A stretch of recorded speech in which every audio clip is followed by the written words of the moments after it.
Dans le cœur battant d'un marché vibrant et poussiéreux, baigné par la chaude lumière du soleil ouest-africain, Adissa, une jeune femme d'une vingtaine d'années à la peau d'un brun profond et radieux, vendait des ananas avec une dignité tranquille. Sa silhouette élancée et résiliente se mouvait avec grâce parmi les étals colorés, ses yeux sombres et expressifs trahissant une âme à la fois vulnérable et farouchement déterminée. Ses nattes épaisses, toujours impeccables, encadraient un visage qui reflétait la dureté de sa vie, mais aussi une bonté inébranlable. Chaque matin, vêtue d'un pagne en ankara aux motifs vifs et d'un chemisier assorti, elle espérait que la journée lui apporterait suffisamment pour subvenir à ses besoins et à ceux de sa mère, Ama, dont la santé déclinante était une source constante d'inquiétude. Les ananas, sucrés et juteux, étaient le fruit de son labeur acharné, sa modeste source de survie. Cet après-midi-là, alors que le soleil culminait, un convoi de véhicules luxueux s'arrêta brusquement à l'entrée du marché, suscitant un murmure d'excitation et de curiosité. De l'une des voitures émergeait un homme à la présence imposante, d'une trentaine d'années, aux épaules larges et au regard aiguisé et intelligent. Il s'appelait Prince Adé, et son élégante tenue traditionnelle, digne d'un chef, témoigna de sa richesse et de son statut. Ses yeux balayèrent la foule, puis s'arrêtèrent sur Adissa. Il s'approcha de son étal. « Bonjour, jeune femme. Combien ces ananas ?» demanda-t-il, sa voix grave et posée. Adissa, un sourire fatigué mais sincère aux lèvres, répondit « 150 nerra pièces, monsieur. Combien désirez-vous » Prince Adé en demanda 4 et Adissa les lui tendit dans un sachet.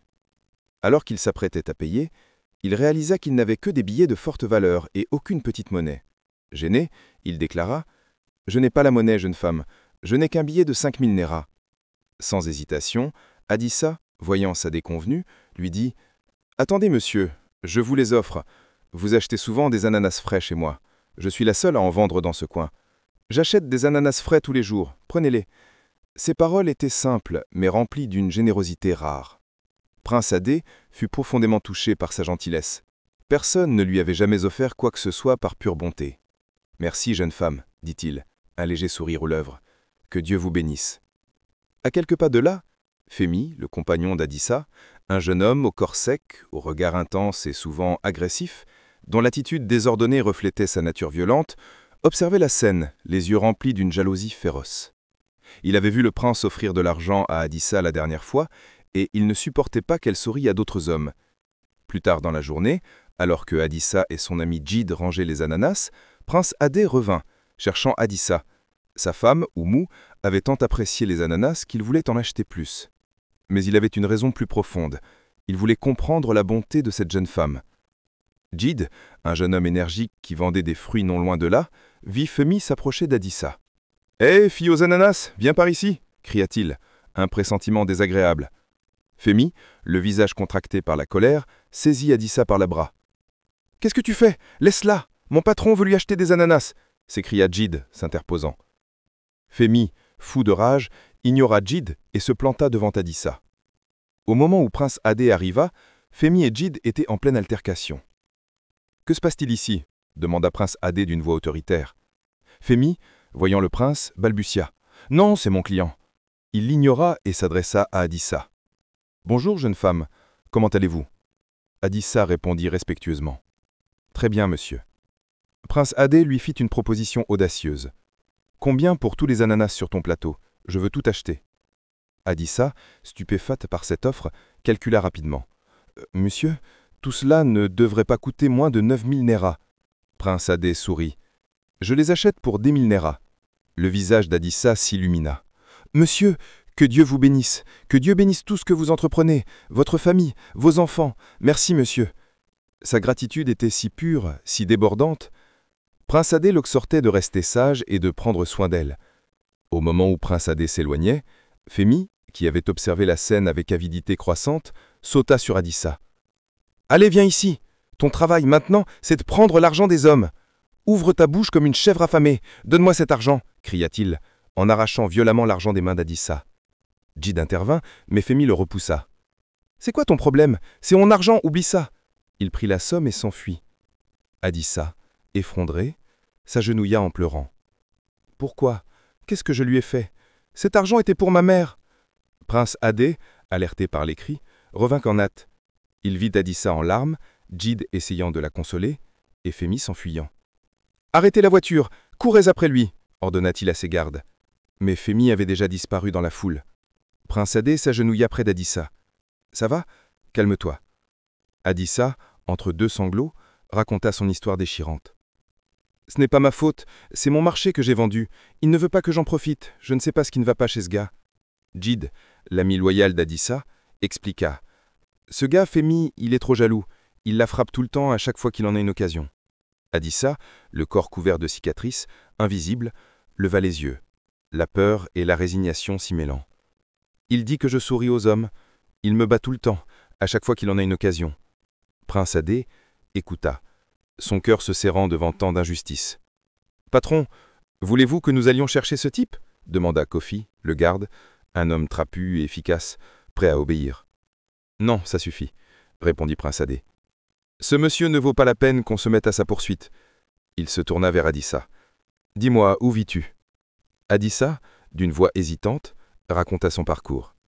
Elle vivait avec sa mère Ama, dans un petit village reculé appelé Kokomiko.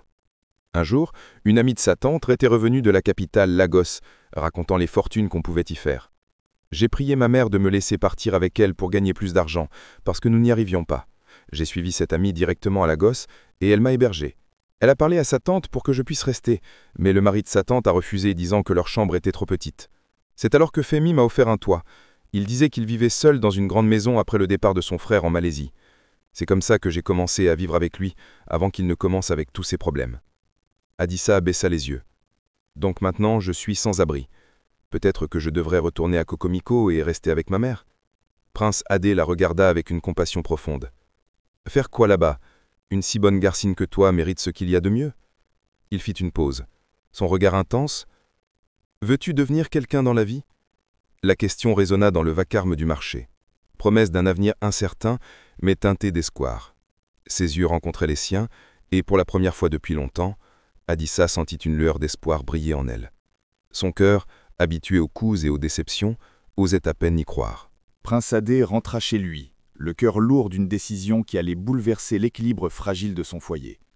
Il avait l'intention d'offrir un refuge à Adissa, cette jeune femme dont la gentillesse et la résilience l'avaient profondément touché. Mais il savait que sa femme, Oumou, n'accueillerait pas cette initiative avec bienveillance. Oumou, une femme d'une beauté saisissante mais au regard souvent durci par le ressentiment, portait toujours des vêtements africains contemporains luxueux, aux couleurs vives et audacieuses, reflétant son statut et sa soif de contrôle. Elle était assise dans le salon opulent, son visage d'ordinaire impassible trahissant une légère anxiété à la vue du retour de son mari. « Mon amour, je suis de retour », dit Prince Adé, essayant de paraître décontracté. Oumou, ses nattes complexes toujours impeccables, se leva pour l'accueillir. « Bienvenue. Comment s'est passée ta journée ?» demanda-t-elle, une pointe de suspicion dans la voix. « Ma journée a été... d'accord, » répondit-il, évitant son regard. Oumou remarquait son malaise. « Pourquoi as-tu l'air si anxieux? Tu n'as même pas pris la peine de te changer ?» Prince Adé prit une profonde inspiration. « J'ai fait quelque chose, Oumou. Quelque chose que, normalement, une personne ferait, tu sais. Mais ceci, ce n'est pas normal et je l'ai quand même fait. » Oumou, les sourcils froncés, demanda « Qu'as-tu fait ?» Son ton était glacial. Prince Adé, sachant qu'il ne pouvait plus reculer, avoua « En tant que ma femme, je me suis dit que je devais te le dire. J'ai ramené quelqu'un à la maison. » La réaction d'Oumou fut explosive. Son visage se déforma de rage. « Tu as ramené une femme enceinte à la maison? Kelvin, n'as-tu aucune conscience ?» Elle utilisa son nom de famille, signe de son extrême colère. Prince Adé, pressé de rectifier le tir, expliqua « Non, rien de tel, s'il te plaît. J'ai vu cette fille sans abri et j'ai senti qu'elle avait besoin d'aide. C'est pour ça que je l'ai ramenée ici. J'ai ressenti quelque chose en moi qui me disait « Aide cette fille, ramène-la chez toi. » Oumou le coupa, hystérique. « Tu l'as ramenée à la maison? Kelvin, tu ne connais pas cette fille. Tu ne sais pas d'où elle vient, qui sont ses parents, si elle a du sang criminel qui coule en elle, si elle a une maladie contagieuse, et tu l'amènes à la maison ?» Prince Adé tenta de la calmer. « Calme-toi, Oumou. Elle est dehors. Je lui ai demandé d'attendre avec mes assistants le temps que je t'informe d'abord. » Mais pour Oumou, c'était une insulte. « Tu plaisantes ou quoi? Tu appelles ça m'informer? Tu ne m'as rien dit avant, et maintenant tu prétends m'informer. Non, ça ce n'est pas ça. » Elle se tourna vers la porte, le visage écarlate. « Écoute, c'est bien d'aider les gens, tu comprends? Mais tu n'aurais pas pu aider un garçon. Les garçons qui sont dans la rue souffrent. Tu as choisi une fille. » Son insistance sur le genre de la personne à aider révélait une jalousie naissante. Prince Adé, exaspéré, insista. « J'ai juste voulu l'aider. J'ai suivi mon instinct. » Oumou ricana. « Ton cœur est stupide. » Cette accusation blessa Prince Adé au profond. « Mon cœur est stupide ? Ce cœur qui t'a aimé, qui m'a permis de t'épouser, d'abandonner toutes ces autres filles, tu dis qu'il est stupide ?» La dispute atteignit son paroxysme lorsque Oumou se dirigea vers la porte où Adissa attendait, humble et apeurée. « Hé, jeune fille, s'il te plaît, sors de chez moi !» Adissa, une jeune femme en ses débuts de vingtaine, au teint brun et à la silhouette élancée mais résiliente, portant un simple pagne en ankara, baissa les yeux, le corps tremblant. « Pourquoi me regardes-tu de haut en bas ? J'ai dit « sors !» Oumou ordonna à Kofi, le garde, un homme trapu et efficace, de la chasser. « Mets-la dehors si elle ne veut pas sortir !» Mais Prince Adé s'interposa, son autorité inébranlable. « Arrête-toi là, Oumou. Elle restera ici. Nous ne pouvons pas la jeter dans la rue. Elle restera dans cette maison. On en reparlera plus tard. » Kofi, un homme trapu et efficace, se tenait près de la porte, son visage impassible sous les ordres contradictoires. Plus tard, Oumou interpella les autres serviteurs. Sadé, une femme d'une quarantaine d'années au visage bienveillant et aux yeux vols chaleureux, portant une uniforme simple, et Djidé, un jeune homme énergique qui avait suivi Adissa pour s'assurer qu'elle allait bien. « Quel monsieur a ramené une nouvelle servante, hein ? Pourquoi vous ne répondez pas ?» Sadé, avec sa sagesse tranquille, répondit « Monsieur a ramené. » Oumou était furieuse de ne pas obtenir la réponse qu'elle voulait. « Mais pourquoi tu me regardes ici ? Répondez-moi !» Oumou se tourna vers Kémi, sa fille, une jeune femme à l'énergie juvénile et au sourire parfois mélicieux, vêtue de vêtements modernes et branchés. Kémi venait d'arriver, les yeux remplis d'un mélange de curiosité et d'amusement face à la situation. « Moko, réponds-lui, c'est bien vous qui l'avez ramené ?» Kémi rit. « Tu es fou! Je dois remettre en question les décisions de monsieur !» Oumou, encore plus irrité, fit un sermon au serviteur. « Chacun de nous a été ramené dans cette maison un jour comme celui-ci. Moi, je n'ai pas été ramené, j'ai été employé. » Sadé, avec un soupir résigné, fit remarquer « Si tu vis dans cette maison et tu travailles ici, et que tu n'es pas une parenté de cette maison, tu as été ramené ici. » Dans l'intimité de leur chambre, Oumou, les larmes aux yeux, confronta Prince Adé, son visage marqué par la jalousie et l'insécurité. « Mon amour, dis-moi la vérité. Essayes-tu de prendre une autre femme parce que je n'ai pas encore donné d'enfant ?» Prince Adé fut choqué par cette accusation. « Non, ça va pas. C'est quoi cette insulte ? Qui je vais épouser ? Cette petite fille ?» Oumou continua, blessé. « Quelle vérité ? Veux-tu prendre une autre femme ?» Prince Adé, se sentant incompris, tenta de lui faire entendre raison. « Écoute, c'est une blague, n'est-ce pas ? Je suis ému par la nature de la bonté en moi. D'être le père et le guide de cette fille te comporte de cette façon. Je pensais qu'une bonne femme soutiendrait son mari dans un acte de gentillesse. » Mais Oumou refusa de l'écouter. « Arrête ça ! Ça, ce n'est pas un acte de générosité. Tu recherches ton intérêt égoïste. Je sais pourquoi tu le fais, parce que je ne peux pas te donner d'enfant. » Prince Adé, blessé par cette attaque, révéla un choc douloureux. « De quoi tu parles ? Kémi n'est pas mon enfant. Je l'ai eu avec quelqu'un avant de t'épouser. » Oumou le regarda incrédule. « Quoi ? Est-ce que tu dis à Kémi que je ne suis pas son père biologique ?» Prince Adé secoua la tête. « Non, c'est évident que je ne dis pas ça. Pourquoi n'apprécies-tu pas qui je suis ? Qu'est-ce qui ne va pas avec toi, ma femme ? Je veux dire, je meurs d'envie d'aider cette fille. C'est un problème. Je t'aime et je t'ai toujours aimé. Bien quand je t'ai épousé, Kémi Solo avait juste 1 an, et je l'ai aimé depuis lors jusqu'à présent. Cela devrait te faire savoir que j'ai de l'amour à donner à toute personne. Tu sais combien d'enfants je m'occupe dans la ville où je suis prince, combien de leurs études j'ai payé ? Pourquoi le cas de cette petite fille te préoccupe autant ? Pourquoi la détestes-tu autant ?» Oumou piqué répondit « J'ai exprimé ma pensée. Si tu veux aider quelqu'un, particulièrement les filles, prends-les qui sont hulles. Pourquoi celle qui est belle ?» Prince Adé, outré, ne pouvait pas croire ce qu'il entendait. « C'est ça qui sort de ta bouche ? Tu plaisantes, ça va pas chez toi.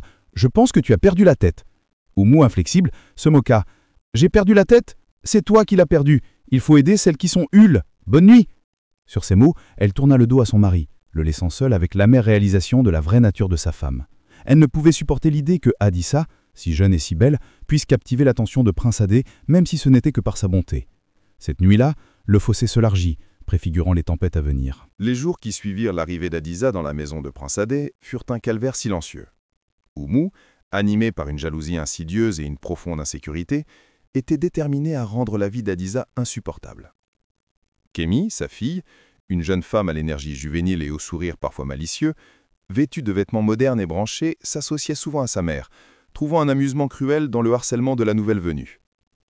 Adissa, une jeune femme en ses débuts de vingtaine, au teint brun et à la silhouette élancée mais résiliente, portant un simple pagne en ankara, subissait avec une résignation digne, ses yeux sombres et expressifs, reflétant une tristesse profonde. Un après-midi, alors qu'Adiza était occupée à éplucher des ananas pour le dîner, Kémy entra dans la cuisine. « Adiza, plus vite, ces ananas vont pas s'éplucher tout seuls. Combien de temps te faut-il pour éplucher des ananas ?» Adiza, qui avait déjà presque terminé, s'empressa de répondre. « Je suis désolé, j'ai presque fini. » Kémy, d'un air narquois, décida de l'aider, non par gentillesse, mais pour mieux la rabaisser. Pendant qu'elle aidait, elle la bouscula délibérément. « Désolé. Est-ce que ça va ?» dit Kémy, un sourire moqueur sur les lèvres. Puis elle se tourna vers Adiza, son visage déformé par la haine. « Et toi, dégage. N'ose plus jamais m'appeler ta sœur. Je ne suis pas ta sœur. » Au même moment, Prince Adé entra dans la cuisine, et voyant Kémy, lui dit en riant « Bébé, elle est trop belle pour être une femme de ménage. » La remarque, innocente de sa part, enflamma Oumou, qui entra en trombe. « Attends, as-tu perdu la tête? Comment oses-tu me dire que la boniche est belle ?» Prince Adé tenta de se justifier. C'était juste un simple compliment.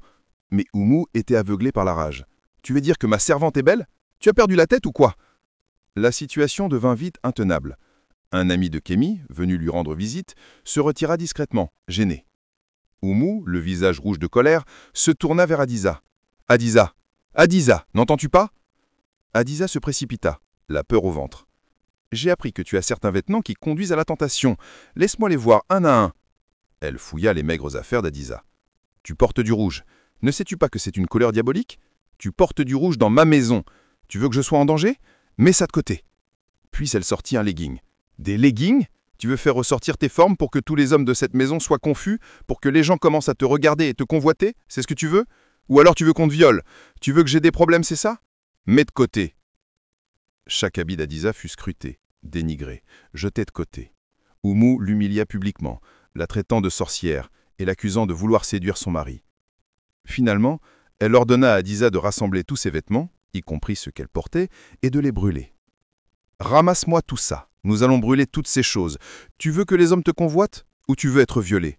Dis que Dieu m'épargne. » Adiza, les larmes coulant sur ses joues, murmura « Que Dieu m'en épargne. » Devant le feu que Oumou avait allumé, Adiza vit ses rares possessions partir en fumée, les vêtements que sa mère lui avait achetés avec tant de sacrifices. Le désespoir la submergea. « Mes vêtements !» sanglota-t-elle. Oumou, impassible, lui dit « Mais elle n'est pas morte. Elle est juste malade, n'est-ce pas? Elle va t'en acheter d'autres. » Elle la força à tout brûler, même la robe qu'elle portait, la laissant avec presque rien. « Pleure, pleure très bien. Tous tes péchés seront pardonnés. Quand tu auras fini, tu portes tout et puis tu pars jeter. Je ne veux pas que mon mari vienne trouver ça là. » Chaque larme d'Adiza était une victoire pour Oumou, un signe de son pouvoir. Quelques jours plus tard, la tyrannie d'Oumou continua. Elle força Adiza et Sadé, la fidèle servante, au visage bienveillant et aux yeux chaleureux, portant son uniforme simple, à exécuter des tâches humiliantes, les traitant comme des animaux. Elle les forçait à ramper, à faire des mouvements grotesques, riant de leur détresse. « Lolita, tu es sourde? N'as pas entendu quand je t'appelais » cria-t-elle à Adiza. Puis elle lui tendit un vêtement, un de ses précieux vêtements, qu'elle allait porter à l'église. « Tiens, repasse-moi ça, ne brûle surtout pas mon habit, et dépêche-toi. » Adiza, tremblante, prit le fer. Le sort, cependant, voulut qu'un accident se produise. Adiza, accablée de fatigue et d'émotion, laissa le fer trop longtemps sur le tissu, laissant une marque de brûlure irréparable. Oumou, voyant son vêtement abîmé, explosa. « Tu as brûlé mon vêtement? Tu as osé brûler mon habit? Viens là, je vais te brûler. » Elle saisit Adiza, la poussant violemment, son visage déformé par la haine. « Arrête! Qu'est-ce que tu fais » cria Prince Adé, qui venait d'entrer. Mais Adiza était déjà partie, son cœur brisé et son esprit épuisé. La maison, qui aurait dû être un refuge, était devenue une prison de désespoir. Le poids des épreuves était devenu trop lourd à porter. La nuit, drapée de son manteau d'encre, devint le témoin silencieux de la fuite désespérée d'Adissa. Son cœur battait la chamade, tambourinant dans ses oreilles tandis qu'elle courait, ses pieds nus martelant la terre battue. Les ombres dansaient autour d'elle, transformant chaque buisson en une menace potentielle. Elle ne s'était pas enfuie, elle avait été jetée dehors. La cruauté d'Oumou avait atteint son paroxysme. « La femme de cet homme m'a presque tué », se répétait-elle, les larmes brouillant sa vision. « Elle a demandé à sa servante de me jeter dehors au milieu de la nuit. C'est Dieu qui m'a sauvé. » Elle s'était réfugiée dans une église abandonnée, y passant la nuit, le corps transi de froid et l'âme brisée. À l'aube, à 4 heures du matin, elle avait embarqué dans un bus pour retourner dans son village natal de Cocomiko, auprès de sa mère, Ama. Mais le destin, cruel et implacable, n'avait pas encore fini avec elle. Le bus fut attaqué par des agresseurs. Adissa fut dépouillée de son maigre argent, des nouveaux vêtements que Prince Adé lui avait achetés avec tant de gentillesse. Les agresseurs la jetèrent hors du bus, au milieu de nulle part. Heureusement, elle avait caché quelques billets dans sa tresse, assez pour atteindre enfin Cocomiko. Mais le voyage avait laissé des marques profondes. Pas seulement sur son corps, elle portait des traces de coups de fouet sur le dos, mais aussi sur son esprit. « Regarde mon dos, ce sont des traces de fouet. Tu penses que je plaisante? Non, je ne retourne pas dans cette maison. Je ne peux même pas y retourner. » Sa voix était rauque de douleur et de peur. Arrivée à Cocomiko, le cœur d'Adissa se serra en découvrant Ama, sa mère, alitée, maigre et affaiblie. Ama, une femme au visage ridé par les épreuves, avait des cheveux blanchis et des yeux désormais aveugles, portant le poids d'un passé douloureux. La modeste hutte où elle vivait était plongée dans une pénombre lugubre. Les yeux d'Adissa, d'ordinaire expressifs, se remplirent d'une nouvelle douleur. « Maman, que se passe-t-il? Comment se fait-il que tu voles du pain ?» La question était une lame de couteau. En fouillant les affaires de sa mère pour trouver de quoi acheter de la nourriture, Adissa avait trouvé de l'argent. Beaucoup d'argent. Un sentiment étrange la traversa. Pourquoi voler du pain quand on a de quoi en acheter? Ama, affaiblie par la maladie et le désespoir, répondit d'une voix lointaine. « Ce sont les réflexions qui vont me tuer. Les réflexions par rapport à quoi? Et comment des pensées peuvent même changer? Je réfléchis beaucoup. J'ai enduré plein de choses depuis que je suis né. » Adissa tenta de la réconforter. « Maman, je sais que tellement de choses te sont arrivées. Comment mon père et les membres de sa famille nous ont chassés. Ils sont la cause de nos problèmes. Mais qu'est-il arrivé à notre toute petite boutique ?» Ama, les yeux hagards, se remémora les événements qui les avaient plongés dans une misère encore plus profonde. « Il y a des gens de la commune qui sont venus un jour et ont détruit tous les magasins construits de l'autre côté de la rue des Caniveaux. Ils n'ont rien épargné. » Tout s'était effondré autour d'elle. La maladie de sa mère était plus profonde, un mal qui rongeait son âme. Adissa sentait qu'Ama lui cachait quelque chose, un secret lourd qui la tourmentait. Ama se parlait parfois à elle-même, des fragments de phrases incompréhensibles, des murmures de regret et de douleur. « Je me parlais à moi-même, à propos de quoi, qu'est-ce que je sais ?» Adissa, une jeune femme en ses débuts de vingtaine, au teint brun et à la silhouette élancée mais résiliente, la pressa, le cœur serré. « Maman, tu peux tout me raconter. Je n'ai pas toujours été ainsi. Ce n'est pas comme ça que j'ai planifié ma vie d'être ici à cet âge. J'ai tellement honte de moi. » Ama, submergée par le poids de ses remords, laissa échapper. « Tellement de choses. J'ai commis tellement d'erreurs. Des erreurs terribles, mais je ne savais pas. Je pensais que c'était un jeu d'enfant. Maintenant, ça me tourne l'esprit. Tout ce bouleversement me tracasse. J'ai échoué en tant que mère, ma fille. » Adissa la serra dans ses bras. « S'il te plaît, arrête de dire ça. Tu as fait de ton mieux. Tu m'as donné le meilleur depuis que je suis bébé, même quand mon père nous a mis à la porte. » Les secrets d'Ama commençaient à se dévoiler, promettant des révélations encore plus douloureuses.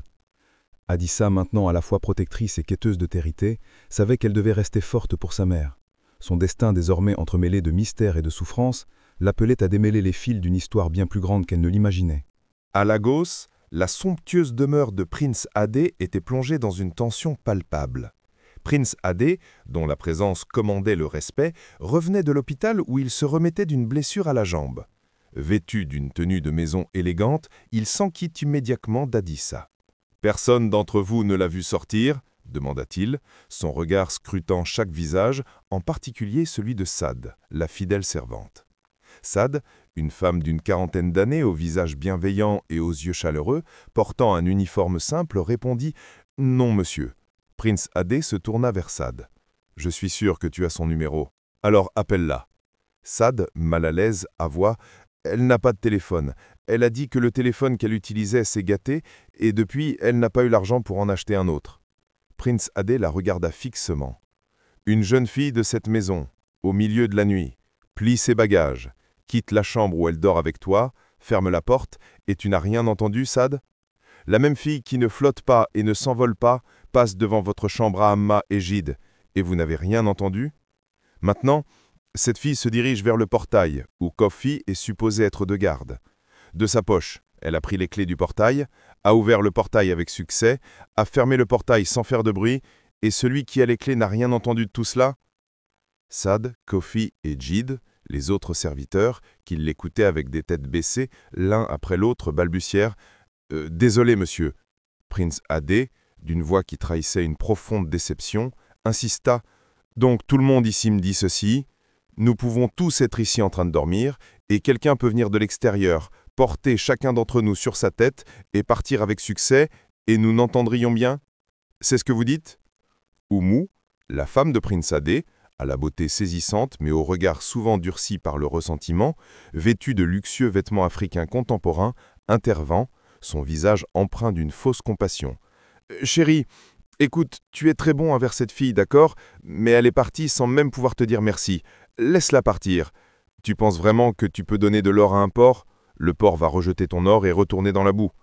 Écoute, c'est bon, elle a voulu partir, qu'elle parte. » Prince Adé, ignorant ces paroles, la coupa d'une voix froide. « Tu l'as traumatisée. Tu l'as mis hors de cette maison. Tu l'as maltraitée. Bien sûr qu'elle a été traumatisée. Ce qui me ramène à cette question, qu'est-ce qui pouvait l'amener à fuir ?» Oumou répondit avec une audace calculée. « C'est une voleuse. » Prince Adé la regarda d'un air interrogateur. « Qu'est-ce qu'elle t'a volé? Seule une bonne criminelle pourrait voler dans cette maison sans que personne ne soit au courant de quoi que ce soit. Ouvrir ce portail sans même faire un bruit, et même ce garde ne s'est pas réveillé. J'espère qu'elle n'a rien pris dans mes affaires. » Oumou répondit avec un sourire satisfait. « Non, madame, rien ne manque. »« Vous avez vérifié ?»« Oui, monsieur. » La déception de Prince Adé était profonde. Il comprenait que sa femme avait orchestré le départ d'Adissa, mais il n'avait pas les preuves. Après avoir renvoyé les serviteurs, il se tourna vers Oumou, un abîme s'étant creusé entre eux. Oumou, une femme d'une trentaine d'années, à la beauté saisissante, mais au regard souvent durci par le ressentiment, assura « J'espère que vous êtes heureux. » « Oh, je suis heureuse, chérie. Je suis vraiment heureuse. Si tu étais à ma place, tu allais être heureuse également.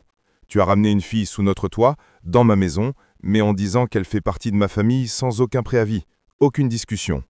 Écoute, si tu cherches un enfant pour combler le vide, Kémy rentre à la maison pour les vacances. Laisse-la partir. » Prince Adé, le cœur lourd, comprit qu'il était seul dans sa quête. Il renvoya les serviteurs. Plus tard, Saad, se sentant rongé par la culpabilité, à la fois trouvé Prince Adé à l'hôpital. Il avait été blessé à la jambe lors d'un accident et se remettait. Saad, une femme d'une quarantaine d'années au visage bienveillant et aux yeux chaleureux, portant un uniforme simple, lui avoua la vérité. « Monsieur, je vous ai menti avant et vous n'avez pas été content. Et vous êtes un homme bien et vous avez toujours été gentil avec moi depuis que je travaille ici. Alors je ne peux plus vous trahir. Oumou a envoyé ma mère à Adissa pour lui faire du mal. » Prince Adé écouta, le visage grave. « Tu as bien fait. Tu prendras soin de toi jusqu'à ce que je sorte de cet hôpital pour savoir quoi faire. Pour le moment, tu vas retourner dans ta famille. Tu es une bonne cuisinière, ne te préoccupe pas de comment trouver un autre job.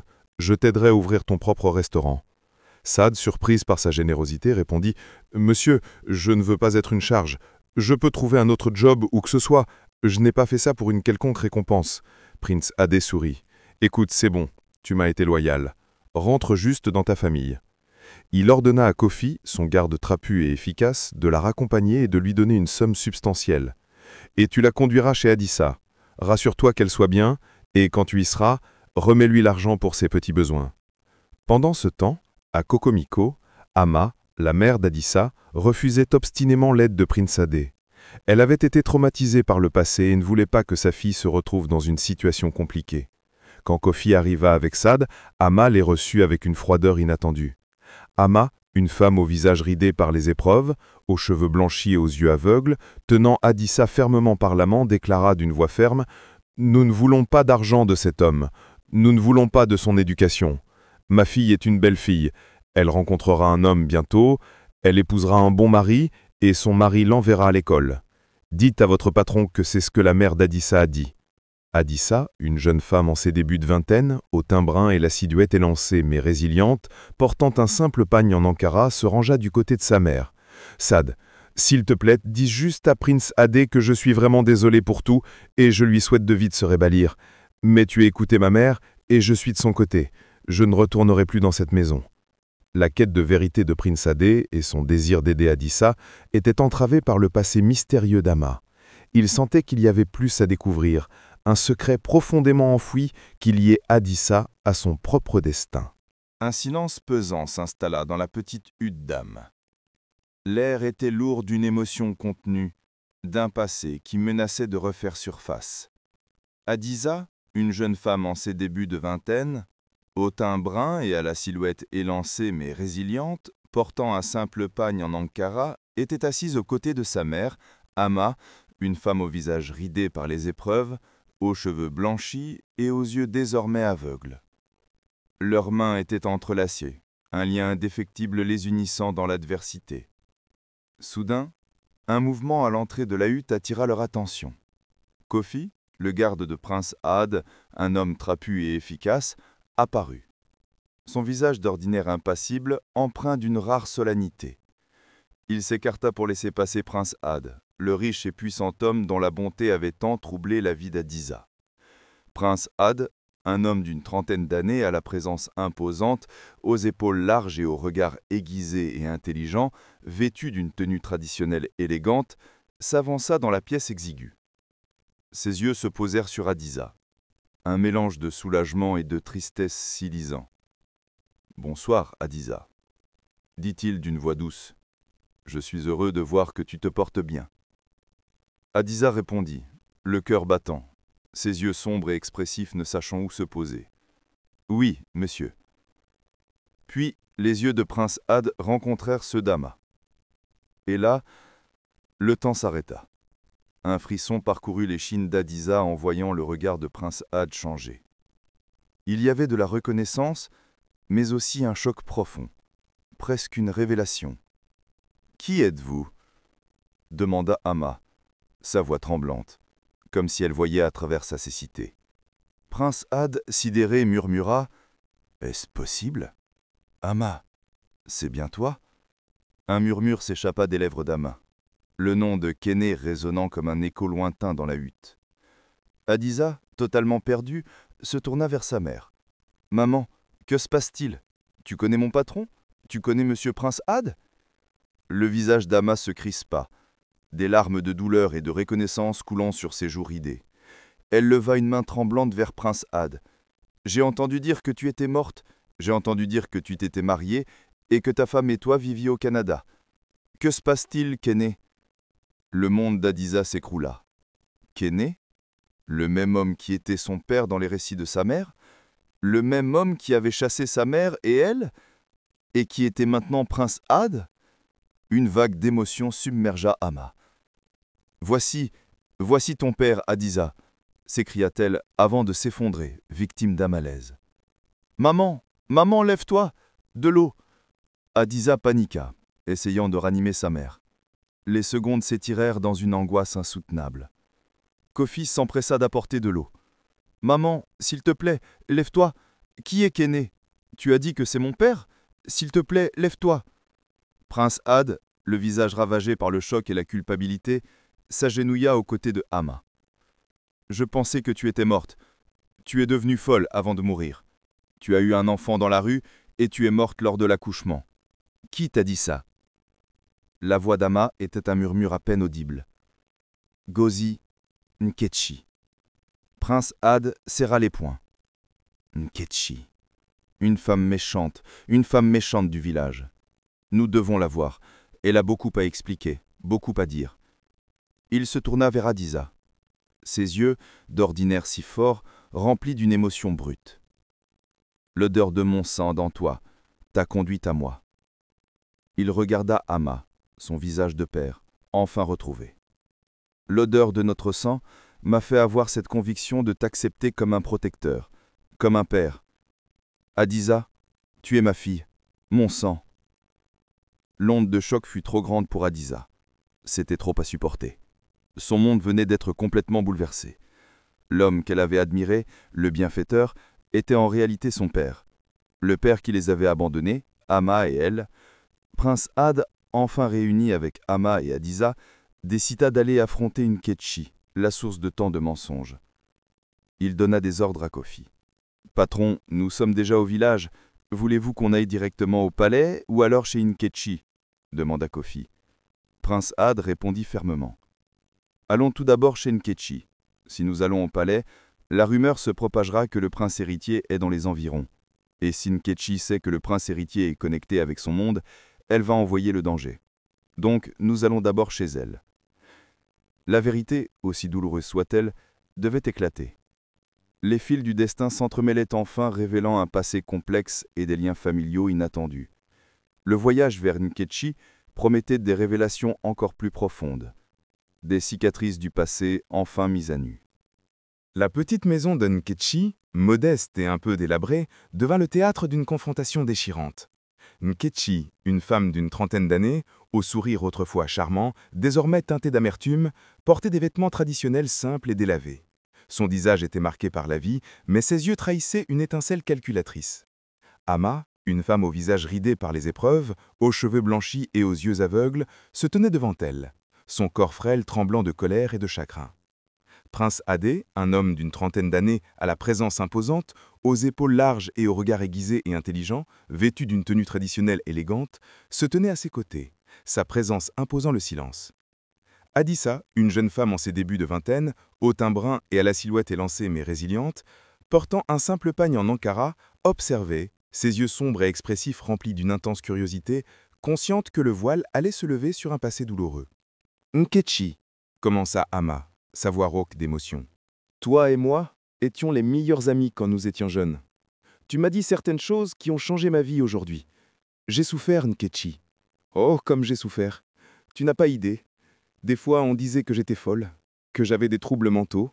D'autres fois, j'ai été admise à l'hôpital pendant des mois, avec aucune réelle maladie dans mes examens, et je suis devenue pauvre, si pauvre au point de manquer de quoi manger. Des fois, j'ai fait des choses honteuses, et les gens de Lagos s'unissaient et me battaient. Ama pointa un doigt tremblant vers Nkechi.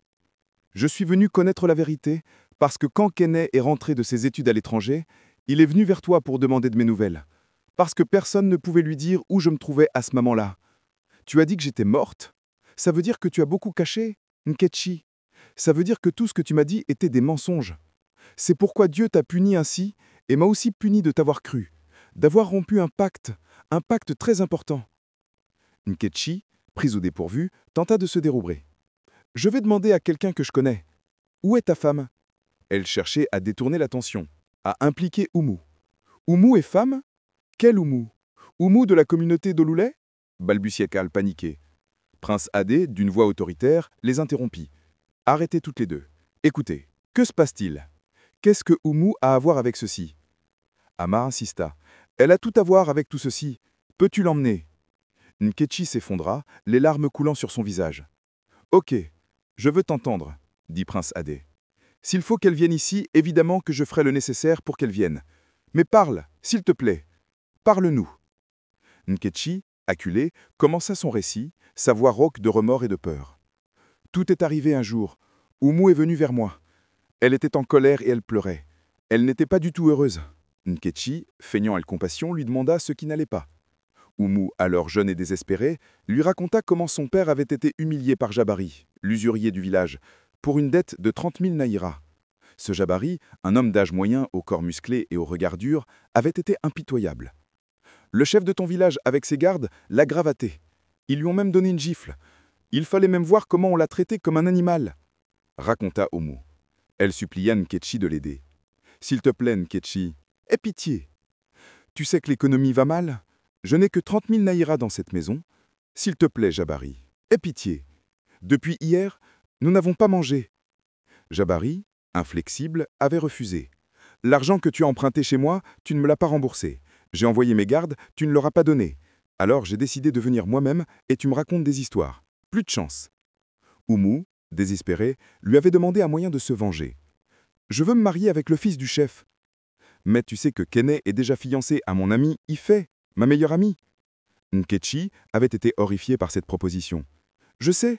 C'est pour ça que je viens vers toi pour que tu m'aides à gérer tout ceci. Oumou a promis 100 000 naïras à Nkechi si elle l'aidait à briser les fiançailles de Prince Adé et Ife. Nkechi, rongé par la pauvreté et la tentation, avait accepté de trahir son ami. 2 semaines plus tard, Oumou est rentrée de Lagos et m'a donné 100 000 naïras qu'elle m'avait promis. Elle a même donné de l'argent à son père pour rembourser Jabari, vu qu'elle avait rencontré ce gentilhomme qui a promis de l'épouser. un homme blanc qui l'a comblé de cadeaux.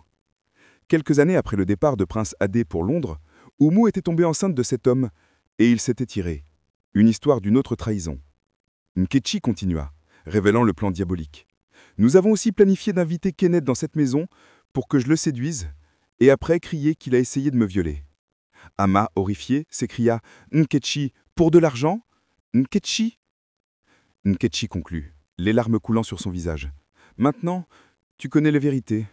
Après toute ma proclamation d'innocence, as-tu entendu la vérité? Tu m'as couverte de honte. J'ai été couverte de honte dans le village. Mes parents n'avaient d'autre choix que de m'envoyer à l'étranger pour éviter que je ne me tue. » Ama, le visage de marbre, prononça une malédiction. « Mon Dieu ne te pardonnera pas. » Prince Adé, le cœur brisé par cette révélation, réalisa l'ampleur de la trahison. Ifé, sa fiancée de l'époque, avait cru les mensonges de Nkechi et avait rompu leur fiançailles. « Le pacte est brisé », lui avait-elle dit, déchirant leur amour. Prince Adé, désespéré, avait cherché du réconfort auprès d'Oumou, qui s'était présentée comme la seule personne à le croire. Elle était devenue sa conseillère, sa meilleure amie, et finalement sa femme. Elle était la seule qui croyait en moi. Dans mes peines, elle a su conquérir mon cœur. Quand je suis parti pour Londres, j'ai promis de m'attendre. J'ai étudié à Londres. J'ai travaillé à Londres. Je lui ai envoyé de l'argent pour payer ses études. Je l'ai fait venir à Londres. Le récit d'Ama révéla la suite tragique. Kenneth et moi avions fait un pacte de sang. Nous avions appelé les esprits et les ancêtres d'être nos témoins, mais lorsque j'ai su qu'il avait souillé notre amour en violant mon ami, j'ai aussi cru que notre pacte avait été rompu. Alors, lorsque sa famille l'a envoyé à l'étranger pour étudier et rester loin de la honte du village, je me suis aussi marié à un homme d'affaires riche qui a demandé ma main. Il m'a amené à l'église. Je n'ai même pas su que j'étais enceinte de Kenneth, enceinte de ma fille Adissa. La malédiction du pacte brisé avait frappé Ama. Et alors, cet homme est commencé à tomber malade. Son business a commencé à tomber. Il a commencé à perdre de l'argent. Alors il est allé chercher ce qui se passait. Et on lui a dit que j'étais la cause de sa malchance, que j'étais la femme d'un autre et la sorcière. Cet homme, jaloux et soupçonneux, avait découvert la vérité sur la paternité d'Adissan grâce à un test ADN. C'est ainsi qu'il a su qu'Adissa n'était pas sa fille, et il m'a mis la porte. Ama, seule et désemparée, avait perdu tout ce qu'elle possédait. Le peu d'argent que j'ai épargné, j'ai essayé toutes sortes de business, mais tous ont échoué. Je suis retourné au village et j'ai demandé après Kenneth à Nkechi. Nkechi m'a dit qu'il était toujours à Londres, et peut-être en prison. Plus tard, j'ai entendu qu'il s'était marié, vivant à Abuja. D'autres disaient Canada, d'autres Lagos, d'autres Londres. J'ai cessé de te chercher et j'ai commencé à perdre la mémoire. Des fois, je me perds. Adissa et moi avions commencé à errer dans la rue, dans les pires quartiers de la ville. La confession de Nkechi révélait l'ampleur du mal qu'elle avait causé. Je suis désolé pour tout ce que j'ai fait. J'ai utilisé cet argent pour soigner la vue de ma mère, mais ça n'a pas marché parce que ma mère est toujours aveugle. Et moi, je souffre toujours ici. Personne n'est venu m'épouser. Pas de futur, pas de projet. Mais je crois juste que les ancêtres me pardonneront. Ama, une femme au visage ridé par les épreuves, aux cheveux blanchis et aux yeux aveugles, la coupa. Son visage empreint de tristesse. « Tu n'as pas confessé. Tu as été confrontée. C'est pourquoi tu vas parler et tu as révélé tous ces secrets. Tu es si méchante. Ce pacte de sang a été très puissant. C'est pourquoi j'ai été punie ainsi. Peut-être que c'est ça qui a ramené ma fille chez son père. » Le passé se dévoilait, les souffrances d'Ama et de Prince Adé étant le fruit d'une terrible manipulation. Prince Adé, le cœur lourd, se tourna vers Nkechi. « Avant que je ne voyage, je suis allé dans la forêt tout nu, et j'ai juré, j'ai jeté des sorts sur toutes les personnes qui ont été impliquées dans cette humiliation. J'ai prié Dieu, et je lui ai demandé de les punir, de ne connaître aucune paix. Nkechi, pardonne-moi. » Il se tourna vers Ama, les yeux implorants. « Ama, s'il te plaît, pardonne-moi. Tu m'as volé ma vie, Nkechi. » Mais l'heure n'était plus au pardon facile. « J'en ai plein la tête. Retournons au palais. Demain, nous affronterons Oumou. Et toi, tu viens à Lagos avec moi. Tout ce que tu as dit, tu le répéteras en face de Oumou. » Nkechi, terrifié, acquiesça. « Je suis prête. J'irai avec toi. » Le dénouement était proche. La vérité s'apprêtait à déferler sur la maison de Prince Adé comme une marée inéluctable. La tension dans la petite hutte était presque insoutenable. Ama, une femme au visage ridé par les épreuves, aux cheveux blanchis et aux yeux aveugles, avait une nouvelle fois perdu connaissance. La révélation de Prince Adé comme son ancien amant Kenneth, le père d'Adissa, étant trop pour son cœur affaibli. Adissa, une jeune femme en ses débuts de vingtaine, au teint brun et à la silhouette élancée mais résiliente, portant un simple pagne en Ankara, l'aida à reprendre ses esprits. Le regard d'Ama se posa sur Prince Adé, les yeux pleins d'un mélange de douleur et d'un amour perdu depuis longtemps. C'était un regard que seul un cœur brisé pouvait porter. Elle commença à parler, sa voix faible mais claire, comme si elle était poussée par une force invisible. « Ancêtre de nos terres, je pense que vous étiez présent quand Kéné et moi avions fait le pacte de nous aimer et d'être ensemble pour toujours. Vous aviez été témoin lorsque j'ai fait couler le sang de mon doigt et je le lui ai fait lécher, et lui de même. Je me devais de le garder, mais je l'ai brisé. » Les yeux d'Ama étaient humides, non par les larmes, mais par les souvenirs. Lorsque je me suis marié à un autre, le ciel et la terre m'ont puni sévèrement pour ça. Et depuis là, je n'ai plus de paix, plus de demeure. Je suis une sans-abri. Elle fit une pause, ses paroles lourdes de regret. Mais j'ai réalisé mon erreur. J'aurais dû écouter l'homme que j'aime, surtout que je n'avais pas de preuves solides de ce dont mon ami Nkechi l'accusait. Je vous en prie, pardonnez-moi. Si ça vous arrange, ramenez Kéné vers moi. Nous avons ensemble une fille. Le regard d'Ama, bien que vide, se tournait vers Adissa. Mais si cela ne vous plaît pas, si mes péchés sont trop pour être pardonnés, alors j'accepte ma punition et je reste seul pour toujours. Je te promets qu'aucun homme ne me touchera. Je serai heureuse en sachant juste que ma fille Adissa a trouvé son père. C'était le rêve d'une mère. Un rêve de rédemption et de bonheur pour sa fille, même au prix de son propre sacrifice. Elle avait tellement souffert de la jalousie d'Oumou, de la solitude, de l'errance, de la maladie. La présence d'Nkechi, la traîtresse, avait délié les langues et les cœurs. Nkechi, une femme d'une trentaine d'années, au sourire autrefois charmant, désormais teinté d'amertume, portait le poids de la culpabilité sur son visage. Le fait que l'argent qu'elle avait reçu n'avait pas guéri la cécité de sa mère était une preuve divine de la justesse du châtiment. Son repentir, tardif, semblait sincère à cet instant. Puis Ama, d'une voix plus forte, s'adressa à Prince Adé, les yeux brillants d'une lumière intérieure. « Pour Kémi, je veux que tu prennes le prochain vol du Ghana pour le Nigeria. Je vais bien. Ta mère va bien. Nous avons une réunion familiale. Non, ce n'est pas à cause de mon accident. Non, ce n'est pas à cause du cheval. Nous allons bien. Nous avons beaucoup à nous dire. Aujourd'hui, on se voit à la maison. Ce soir, on viendra te chercher à l'aéroport. » Elle avait parlé de Kémi, la fée d'Oumou, comme si elle était un pont vers la réconciliation, un espoir pour l'avenir. Le rêve d'une mère, même après tant de souffrances, était de voir ses enfants, même ceux du passé, réunis et heureux. Prince Adé, un homme d'une trentaine d'années, à la présence imposante, aux épaules larges et au regard aigu et intelligent, observa Ama, son cœur lourd de regrets. La profondeur de sa douleur, la force de son amour maternel, le touchèrent au plus profond de son être. Les paroles d'Ama étaient une prière, un sacrifice, une ultime tentative de réparer les torts du passé. Le chemin vers la rédemption était long et semé d'embûches, mais pour la première fois, Prince Adé sentit une lueur d'espoir. Le pardon, peut-être, était à portée de main. La maison de Prince Ad, autrefois symbole de son bonheur, était devenue le théâtre d'un drame familial, un tribunal improvisé où les masques tombaient et les vérités éclataient. Dans le salon opulent, Prince Ad, un homme d'une trentaine d'années à la présence imposante, aux épaules larges et au regard aiguisé et intelligent, vêtu d'une tenue traditionnelle élégante, se tenait debout, son visage marqué par la peine et la trahison. À ses côtés, Ama, une femme au visage ridé par les épreuves, aux cheveux blanchis et aux yeux aveugles, son corps frêle mais son esprit indomptable, incarnait la souffrance d'une vie brisée. Adissa, une jeune femme en ses débuts de vingtaine, au teint brun et à la silhouette élancée mais résiliente, portant un simple pagne en Ankara, se tenait derrière sa mère, ses yeux sombres et expressifs fixés sur Oumou avec un mélange de curiosité et d'appréhension. Nkechi, une femme d'une trentaine d'années, au sourire autrefois charmant, désormais teinté d'amertume, vêtue de vêtements traditionnels simples et délavés, se tenait à l'écart, son visage ravagé par la peur et la culpabilité. Face à eux, Oumou, d'une beauté saisissante, mais au regard souvent durci par le ressentiment, vêtue de luxueux vêtements africains contemporains, et Kémi, sa fille, une jeune femme à l'énergie juvénile et au sourire parfois malicieux, vêtue de vêtements modernes et branchés, formaient un bloc de défi et d'arrogance. Tout ce que j'ai dit aujourd'hui est la vérité, et rien que la vérité, déclara Prince Ad, sa voix emplie d'une autorité nouvelle. Oumou le sait bien. Il se tourna vers sa femme. « Oumou, as-tu écouté ça? As-tu compris ce que Nkechi a dit?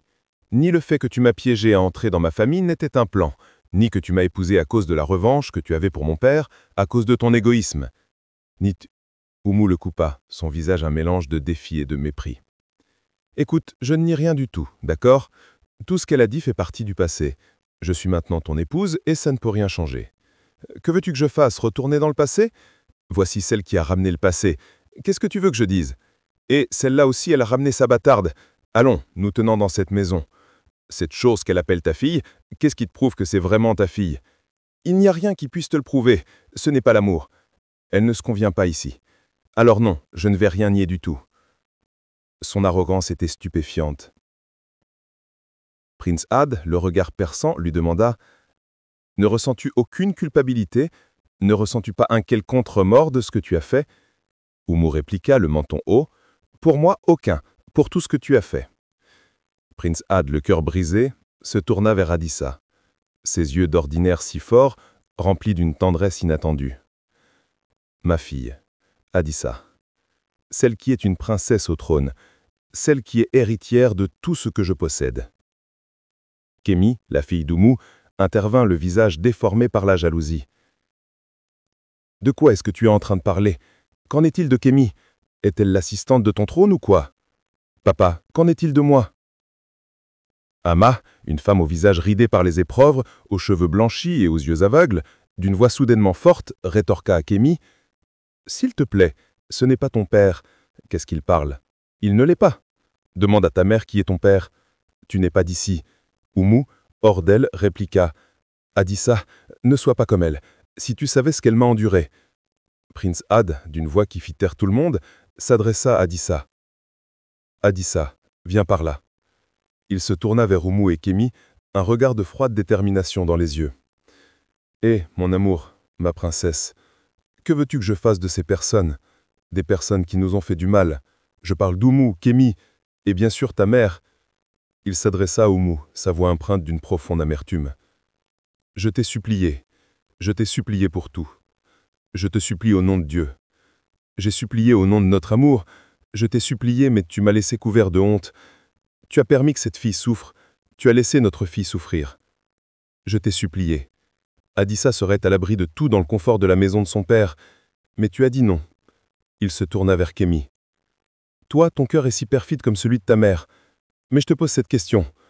Comment espères-tu que je te traite après avoir su ce que ta mère et toi aviez fait à ma fille Adissa pendant qu'elle était ici en tant que servante? » Kémi, les termes aux yeux, répondit « Pour moi, tout ceci est de ta faute, papa. Je te blâme. » Prince Had, le visage grave, se tourna vers Ama. « La seule revanche que je veux, c'est le pardon. S'il te plaît, pardonne à ma mère et reprends-la. Papa, elle était jeune, elle était naïve. S'il te plaît, tu m'as fait du mal, je sais. » Le silence était lourd de sens. Prince Had, le visage empreint d'une sa tristesse infinie, fit un geste vers Oumou. « Lève-toi, Oumou. » Il se tourna vers Adissa. « Adissa, permets-moi d'aller prendre soin des autres comme tu le souhaites. » Puis, d'une voix ferme et sans appel, il prononça la sentence. « Mon père a demandé que tu prennes tes affaires et que tu t'en ailles. Va au village ou partout où tu le souhaites, aussi longtemps que ce n'est pas sous son toit. Tu vas y rester jusqu'à ce qu'il décide de ton sort. Il demandera le divorce très bientôt. Et en ce qui concerne Kémi, je te conseille de demander à ta mère de t'amener chez ton vrai père. Il est de ton droit. Tu as le droit de savoir qui est ton vrai père. Mon père n'est plus intéressé de t'adopter comme sa fille. » Adissa, une jeune femme en ses débuts de vingtaine, au teint brun et à la silhouette élancée mais résiliente, prenant une force nouvelle, déclara, ses yeux sombres et expressifs remplis d'une autorité nouvelle. « Je suis la princesse et je t'ordonne qu'il fasse sortir, qu'elle vaille plier bagages et quitte cet endroit. Autre chose, si je vous revois encore ici ou que vous essayez de créer n'importe quelle histoire, on s'occupera de vous comme il se doit. Il est temps de partir. Ne la touchez même pas. » Oumou, Kémi et Nkechi furent escortés hors de la maison, leur destin scellé par la vérité. La maison royale avait rendu son jugement, et la justice, enfin, était servie. Alors que les portes de la maison royale se refermaient sur Oumou, Kémi et Nkechi, Un souffle nouveau sembla balayer les couloirs autrefois emplis de tension et de discorde. Le silence, enfin, laissa place à une paix fragile mais profonde. Adissa, une jeune femme en ses débuts de vingtaine, au teint brun et à la silhouette élancée mais résiliente, vêtue maintenant d'une robe en ankara plus élégante, digne de son nouveau statut, se tenait aux côtés de son père, prince Adé. Ses yeux sombres et expressifs, autrefois empreints de peur et de tristesse, brillaient d'une lueur d'espoir et de détermination.